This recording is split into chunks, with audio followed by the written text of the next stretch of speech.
Real valued functions की definition और कैसे रियल वैल्यूड फंक्शंस को one one onto prove करना है ये हमने सीख लिया था। आज हम कुछ और आइडिया लेते हैं रियल वैल्यूड फंक्शंस के लिए।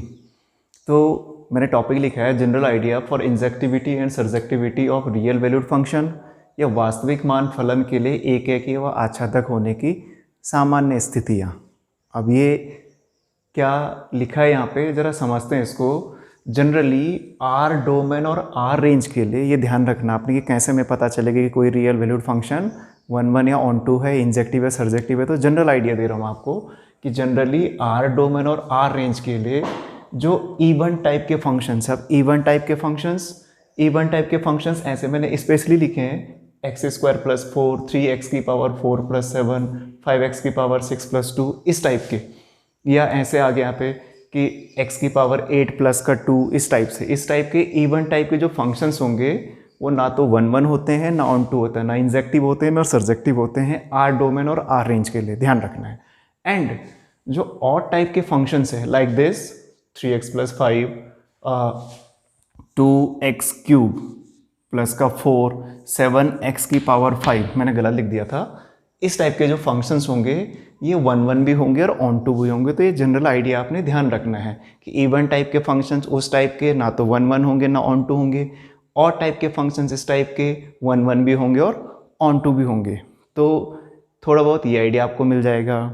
अगला पार्ट कि वन वन ऑन टू जरूरी नहीं है कि ये जो और टाइप इवन टाइप का फंक्शंस लिखा है ये हमेशा के लिए वन वन ऑन टू ना हो। अगर मैं डोमेन और रेंज को चेंज करता हूँ तो ये फंक्शंस अपना नेचर चेंज कर सकते हैं। फॉर एग्जांपल मैंने यहाँ पे लिखा है कि इधर फंक्शन लिखा है, इधर नेचर लिखा है नोट टाइप में कि f such that r to r given by f x equal to x square plus 4। देखो इन सब में फंक्शन वही है, फंक्शन वही है, फंक्शन वही है, फंक्शन वही है, बस मैंने डोमेन और रेंज को चेंज कर रखा है। तो r डोमेन और r रेंज के लिए ये फंक्शन ना तो वन वन होगा ना ऑन टू होगा। बट यहाँ पे r प्लस का मतलब होता है 0 टू इन्फिनिटी, 0 से शुरू होंगे और आगे को, मतलब नेगेटिव रियल नंबर नहीं लेने हैं। तो r प्लस के लिए ये फंक्शन वन वन हो जाएगा। वन वन कब नहीं होता? जब दो एलिमेंट की एक जैसी इमेज बन जाएगी। तो नेगेटिव और पॉजिटिव रियल नंबर की एक जैसी इमेज बनेगी, जैसे 1 और -1 की इमेज दोनों की 5 आएगी यहाँ पे। बट हमने नेगेटिव तो लेना ही नहीं है, नेगेटिव नहीं लेना है, इसलिए फंक्शन वन वन हो जाएगा। बट फिर ऑन टू नहीं होगा। ऑन टू क्यों नहीं होगा? क्योंकि आपने पिछले पार्ट में पढ़ा होगा इस फंक्शन का रेंज 4 टू इन्फिनिटी होता है, तो 4 के पीछे के सारे छूट गए होंगे, इसलिए फंक्शन वन वन तो होगा बट ऑन टू नहीं होगा। फिर अगला लिखा मैंने यहाँ पे, फिर r कर दिया, r प्लस नहीं r है, r टू 4 टू इन्फिनिटी, ये फंक्शन ऑन टू हो जाएगा बट वन वन नहीं होगा, और समझ गए होंगे नेगेटिव पॉजिटिव आ जाएगा। r plus to 4 to infinity ऐसा लिख दिया मैंने। तो इस केस में ये फंक्शन वन वन भी हो जाएगा और ऑन टू भी हो जाएगा। तो फंक्शन एक ही लिखा है, बस डोमेन और रेंज इधर उधर कर रखे हैं। तो इन एग्जाम्पल से आपको एक बात और पता चली होगी कि जो इंजेक्टिविटी एंड सर्जेक्टिविटी है किसी फंक्शन की, वो टोटली उसके डोमेन और रेंज के नेचर पे डिपेंड करता है। किसी डोमेन और किसी रेंज के लिए अगर कोई function one one onto नहीं है तो हो सकता है इस डोमेन और इस रेंज के लिए function one one onto बन जाए, one one but not onto बन जाए, onto but not one one बन जाए। तो ऐसे आप इन बातों से जनरल आइडिया ले सकते हैं किसी रियल वैल्यूड फंक्शन की इंजेक्टिविटी और सर्जेक्टिविटी प्रूव करने के लिए। तो उम्मीद है आपको ये पार्ट समझ में आया होगा। वन वन ऑन टू आपको पहले बता दिया था प्रूव करने के लिए। एक अलग से छोटा सा एग्जाम्पल लिया है मैंने, कुछ इसमें नई बात आएगी कि discuss the injectivity and surjectivity of this function. यहाँ पे लिखा है यहाँ से यहाँ और फंक्शन ऐसा है, इसको इंजेक्टिविटी और सर्जेक्टिविटी इसकी चेक करनी है। तो इंजेक्टिविटी के लिए लिखा था आपने कि for every x1 x2 belongs to first set, let fx1 is not equal to fx2, this one is not, this fx1 equal to fx2, fx1 रखा मैंने, fx2 रखा मैंने, सिंप्लीफाई किया, x1 इक्वल टू x2 आ गया। तो अगर fx1 equal to fx2 है implies x1 equal to x2, इसका मतलब ये फंक्शन क्या हो गया? इंजेक्टिव। ठीक, सर्जेक्टिव में आते हैं। तो सर्जेक्टिव में आपको क्या कहा होगा? वर्किंग आइडिया पिछले पार्ट का देख लेना कि कैसे हमने प्रूव करा था। तो ये कहा था कि fx को नाम दे दो आप y इक्वल टू इतना हो जाएगा, y x के टर्म में है, find out x in terms of y। तो ऐसे करके मैंने x की वैल्यू y के टर्म में निकाल दी है। यहाँ से आपको फिर ये बताया होगा कि x की वैल्यू y के टर्म में है, तो आप ये लाइन लिख दो कि for every element of second set there exist unique element in first set. But यहाँ पे एक नई बात आएगी। देखो आपके पास जो पहला सेट है R-3, मतलब पहले सेट में सारे रियल नंबर है 3 को छोड़ के, 3 नहीं है यहाँ। दूसरे सेट में सारे रियल नंबर है 1 को छोड़ के, 1 नहीं है यहाँ।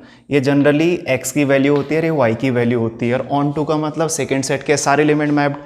आपने फंक्शन 1 1 प्रूव कर रखा है। अब इधर 1 नहीं है, इसमें 1 नहीं है और इसमें 3 नहीं है। अगर इधर 1 नहीं है कोई प्रॉब्लम नहीं है, बट अगर इधर 3 नहीं है तो हो सकता है प्रॉब्लम, हो सकता है इधर के किसी एलिमेंट की प्री इमेज 3 बन जाए। अगर इधर के किसी एलिमेंट की प्री इमेज 3 बनेगी तो वो इधर का वो एलिमेंट अनमैप्ड हो जाएगा, वो एलिमेंट छूट जाएगा, क्योंकि फंक्शन 1 1 है, एक से कनेक्ट है। मान लो 5 की इमेज 3 बन रही है तो 5 इधर 3 से कनेक्ट होगा, क्योंकि इधर 3 नहीं होगा तो यहाँ का 5 छूट जाएगा। अब इधर का 5 छूट जाएगा तो ये फंक्शन क्या नहीं होगा, ऑन टू नहीं होगा। तो हम क्या चेक करेंगे, यहाँ पे 1 नहीं है, अच्छी बात है। अगर इधर किसी एलिमेंट की प्री इमेज 3 बनती है तो मैं जरा ढूंढ रहा हूँ कि वो एलिमेंट क्या है। अब वो कैसे आएगा, मैं यहाँ पे x की जगह 3 रख दूंगा तो यहाँ से y की वैल्यू आएगी। मान लो x की जगह 3 रखने पर y की वैल्यू 2 आ गई, तो इधर 2 की प्री इमेज 3 है। तो जरा ऐसा करते हैं यहाँ पे, तो यहाँ पे कर रहा हूँ मैं put x equal to 3 in second. अगर हम x की जगह 3 रखते हैं तो मैं वहाँ से y ढूंढने की सोच रहा हूँ। यह आएगा 3 equal to 3y minus 2 over y minus 1। ये बन जाएगा 3y minus 3 equal to 3y minus 2। 3y से 3y कैंसिल और ये आ जाएगा -3 इक्वल टू -2। और -3 इक्वल टू -2 का मतलब क्या है, ये दो नंबर इक्वल। अगर ऐसा हो गया तो सारी मैथ से गड़बड़ हो जाएगी। तो इसका मतलब हमने ये निकालना है, यहाँ पे लिख देना this is impossible, this is impossible. और इसका मतलब हमने निकाल देना है कि इधर के किसी एलिमेंट की प्री इमेज 3 नहीं हो सकती। सेकेंड सेट के किसी एलिमेंट की प्री इमेज 3 नहीं हो सकती। अगर सेकेंड सेट के किसी एलिमेंट की प्री इमेज 3 होती तो यहाँ से निकल के आता, सही रिजल्ट देता। ये तो ऐसा आगे की सारी मैथमेटिक्स हिला दे गए ना। तो दिस इज इम्पॉसिबल, इसका मतलब हमने निकालना है this means there is no element, there is no element in second set. Second set क्या है, R-1